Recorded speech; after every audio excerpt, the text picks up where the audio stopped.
Ishika from futurism academy. आज का हमारा टॉपिक है section 13 divorce of Hindu marriage act. So let's start.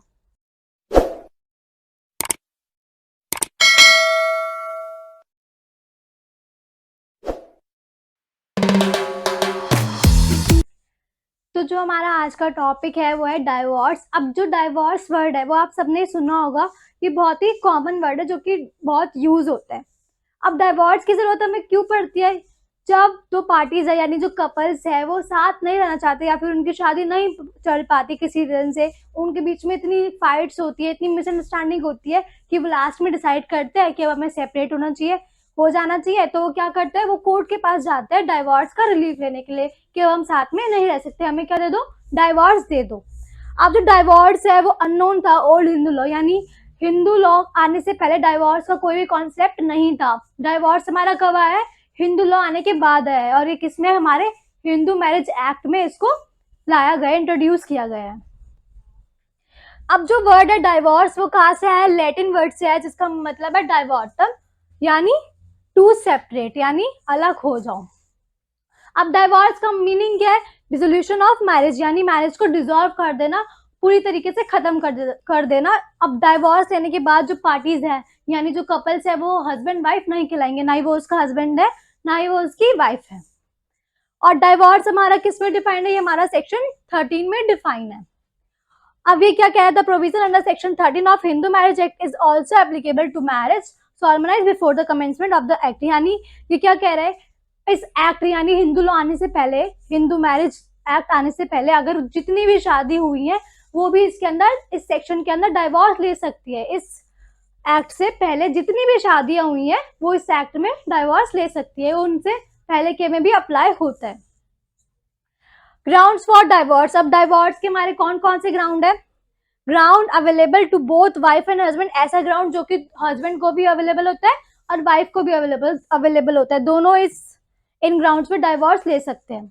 Second, ground available to only wife, ऐसे ground जो कि सिर्फ वाइफ को ही मिलते हैं डाइवोर्स के लिए। और ground divorce by mutual consent, यानी जब दोनों की कंसेंट होती है, दोनों चाहते हैं कि अब हमें सेपरेट हो जाना चाहिए। तो एक एक करके हम तीनों ग्राउंड्स को पढ़ेंगे। तो सबसे पहले आता है हमारा सेक्शन 13 क्लॉज 1 जो कि बात करता है grounds available to both husband and wife, यानी ऐसे ग्राउंड जो कि हस्बैंड को भी मिलते हैं और वाइफ को भी मिलते हैं डाइवोर्स के लिए। तो इन ग्राउंड्स पे क्या कर सकते हैं? कोर्ट में डाइवोर्स की पिटीशन फाइल कर सकते हैं। अब ये कौन कौन से ग्राउंड है? पहला आता है हमारा एडल्ट्री, यानी अगर आप एक मैरिड पर्सन हो, एक आप मतलब आपकी शादी हो चुकी है और अगर और बाहर आप किसी और के साथ जो कि ना ही आपका हस्बैंड है ना ही आपकी वाइफ है उसके साथ सेक्सुअल इंटरकोर्स करते हो तो आप एडल्ट्री के लिए गिल्टी होंगे। इसी के दो पार्ट है, क्रुएलिटी एंड डेजर्शन। क्रुएलिटी मतलब अगर फॉर एग्जाम्पल आपका बिहेवियर इतना रूड है, इतना ही क्रूअल है कि जो सामने वाला पर्सन है जो कि आपका पार्टनर है वो आपके साथ नहीं रह पा रहा, उसके लिए बहुत ही इम्पॉसिबल हो गया हो आपके साथ रहने के लिए, तो अब इस ग्राउंड पे भी तो जो वो पर्सन है वो इस ग्राउंड पे भी डाइवोर्स ले सकता है। बी पार्ट है डेजर्शन, यानी अगर आपका पार्टनर आपको छोड़ के चला गया बिना ही एक्सक्यूज दिए और छोड़े हुए उसको 2 साल हो गए हो या फिर उससे ज्यादा, तो जो एग्रीव्ड पार्टी है वो कोर्ट में डाइवोर्स की पिटीशन दे सकती है।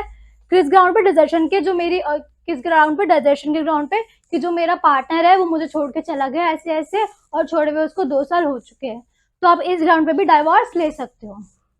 सेकंड पार्ट आता है इसका कन्वर्जन, यानी अगर आपका पार्टनर जो है वो पहले हिंदू है, यानी आपने हिंदू लॉ के हिसाब से शादी कर ली, आप दोनों ही हिंदू हो, और तो बाद में क्या होता है आपका पार्टनर जो है वो मुस्लिम रिलीजन में कन्वर्ट हो जाता है, तो आप क्या कर सकते हो? कोर्ट में डाइवोर्स की पिटीशन फाइल कर सकते हो कन्वर्जन के ग्राउंड पे कि जो मेरा हस्बैंड है वो किसी और रिलीजन में कन्वर्ट हो चुका है, मुझे डाइवोर्स चाहिए, तो कोर्ट आपको इस बेसिस में डाइवोर्स दे देगी।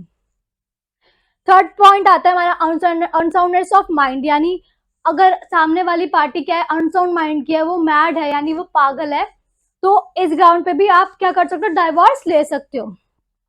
इसके हमारे 2 पॉइंट्स दे रखे हैं, mental disorder and psychopathic disorder. Mental disorder यानी आपको कोई मानसिक बीमारी है, आपका बिहेवियर बहुत ही इनह्यूमन है कि सामने वाली पार्टी आपके साथ नहीं रह पा रही। और साइकोपैथिक डिसऑर्डर यानी आप ऐसा बिहेव कर रहे हो जो कि एक नॉर्मल पर्सन नहीं करता, आप बहुत ही इमोशनल पेन, बहुत ही डिप्रेशन टाइप्स बिहेव कर रहे हो, तो इन ग्राउंड्स पे क्या कर सकते हैं? सामने वाली पार्टी डाइवोर्स ले सकती है। हमारा फोर्थ पॉइंट लेप्रोसी रिपेल्ड हो चुका है, यानी हट चुका है bye personal law amendment act 2019। हमने इसको डिलीट कर दिया इस ग्राउंड को। फिफ्थ आता है हमारा वेनेरल डिजीजेस, यानी ऐसी डिजीजेस जो आपके पार्टनर्स को भी ट्रांसमिट हो सकती है, ऐसी लगनी बीमारी कहा जाता है जो एक पार्टनर को है और जो दूसरे पार्टनर को लग सकती है। तो इस ग्राउंड पे भी जो है सामने वाली पार्टी डाइवोर्स ले सकती है। सिक्स आता है हमारा रेनेंसिएशन, यानी जो सामने वाली पार्टी है उसे वर्ल्ड को त्याग दिया है, वो पाथ ऑफ गॉड पे चल रहा है, तो इस ग्राउंड पे आप डाइवोर्स ले सकते हो। एंड सेवेंथ आता है not here alive for 7 years, यानी जो सामने वाली पार्टी है वो 7 साल से हमने सुना ही नहीं कि वो जिंदा है, वो गायब है क्या है। अगर उसको 7 साल हो जाते हैं गायब हुए भी तो हम ये मान लेंगे कि वो मर चुका है। तो इस ग्राउंड पे भी जो है सामने वाली पार्टी डाइवोर्स ले सकती है। तो ये थे हमारे ऐसे ग्राउंड जो कि हस्बैंड को भी मिलते हैं और वाइफ को भी मिलते हैं डाइवोर्स के लिए। इनके बारे में और डिटेल में हम अपनी अपकमिंग वीडियोस में पढ़ेंगे।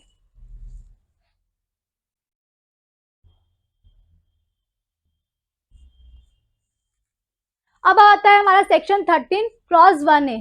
क्या कहता है? Either party to a marriage whether solemnized before after the commencement of this act may also present a petition for the dissolution of marriage by decree of divorce on the ground, यानी जितनी भी शादियां हुई है इस act के आने से पहले और इस एक्ट के आने के बाद, कोई मैरिज को डिसॉल्व कराने की पिटिशन लेके आता है, यानी कोई डाइवोर्स की पिटिशन लेके आता है, किस किस ग्राउंड पे? that there is no resumption of cohabitation as between the parties to a marriage for a period of 1 year after the passing of decree of judicial separation। क्या कह रहे हैं? जैसे फॉर एग्जाम्पल पार्टीज ने लिया यहाँ पे जुडिशियल सेपरेशन, यानी उनके बीच में कुछ ऐसी लड़ाई हुई है कि उन्होंने सोचा कि हम आपस में साथ नहीं रहना चाह रहे, हम थोड़ा ब्रेक ले लेते हैं, तो कोर्ट के करती है जुडिशियल सेपरेशन की डिग्री पास करती है। अब कोर्ट ने यहाँ पे जुडिशियल सेपरेशन की डिग्री पास करी है और पास करे हुए क्या हो चुका है, 1 year हो चुका है या फिर उससे ज्यादा हो चुका है। उसके बाद भी जो पार्टीज है वो आपस में साथ नहीं रहना चाहती, तो कोर्ट क्या करेगा, उनको डाइवोर्स दे देगा। जुडिशियल सेपरेशन के 1 साल बाद कोर्ट उनको डाइवोर्स की डिग्री पास कर देगा कि जो पार्टी से अब डाइवोर्स ही होगा इनका, जब इनके बीच में रिकंसिलेशन नहीं हो रहा है। तो वो किस ग्राउंड पे करेगा? हमारा सेक्शन 13 क्लॉज 1 है, सब क्लॉज 1 में। सेकेंड पार्ट करता है that there has been no restitution of conjugal rights at between the parties to a marriage for a period of 1 year और upward after the passing of decree for restitution of conjugal rights, यानी यहाँ पे restitution of conjugal rights की बात करी गई है, section 9 की बात की गई है। यानी अगर कोर्ट यहाँ पे करता है रेस्टिट्यूशन ऑफ कॉन्जुगल राइट्स की डिग्री पास, यानी जो सामने वाली पार्टी है वो आकर अपने कॉन्जुगल ड्यूटीज को निभाए और पास करे हुए क्या हो जाता है, 1 year हो जाता है या फिर उससे ज्यादा हो जाता है, उसके बाद भी जो है पार्टीज आपस में साथ नहीं रहना चाहती, तो कोर्ट क्या करेगी, 1 साल बाद डाइवोर्स की डिग्री पास कर देगी कि अब आप सेपरेट हो जाओ जब आपको साथ रहना ही नहीं है। तो ये थे हमारे 2 ग्राउंड सेक्शन 13 क्लॉज 1A के।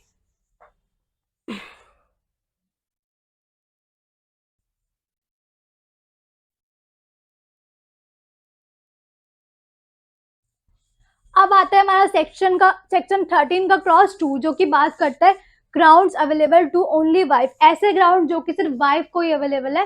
वाइफ ही इन 4 ग्राउंड पे क्या कर सकती है, डाइवोर्स ले सकती है, हस्बैंड नहीं ले सकता है। तो वो कौन कौन से ग्राउंड है? पहला आता है हमारा बाइगेमी, यानी अगर आपका हस्बैंड आपके होते हुए किसी और से शादी कर लेता है तो वो किसके लिए गिल्टी होगा, बाइगेमी के लिए गिल्टी होगा। तो जो वाइफ है वो इस सेक्शन में डाइवोर्स ले सकती है। सेकंड, रेप, सोडोमी एंड बेस्टिलिटी, यानी अगर आपका हस्बैंड है वो रेप के लिए गिल्टी होता है, सोडोमी के लिए, सोडोमी मतलब एनल इंटरकोर्स करते हैं किसी और पर्सन के साथ, या फिर बेस्टिलिटी यानी सेक्स विद एनिमल, अगर वो बाहर एनिमल के साथ किसी के साथ सेक्स करता है, तो अगर वो इन तीनों ऑफेंस के लिए गिल्टी होगा तो वाइफ जो है वो डाइवोर्स ले सकती है इस क्लॉज में।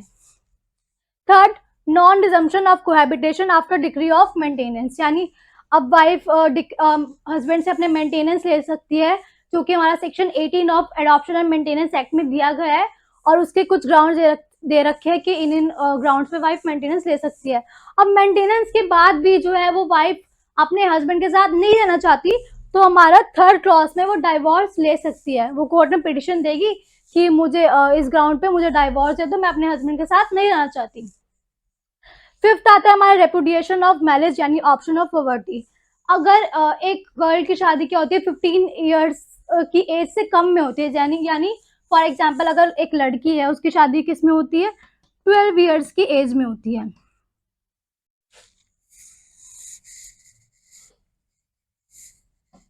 ये गर्ल है, इसकी शादी कब हुई है, जब ये 12 साल की थी।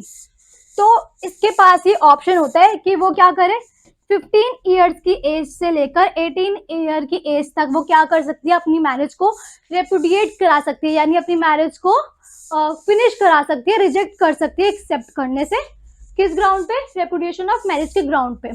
तो अब वो इस ग्राउंड पे डाइवोर्स ले सकती है अपने हस्बैंड से एज 15 से लेकर एज 18 की ईयर्स तक।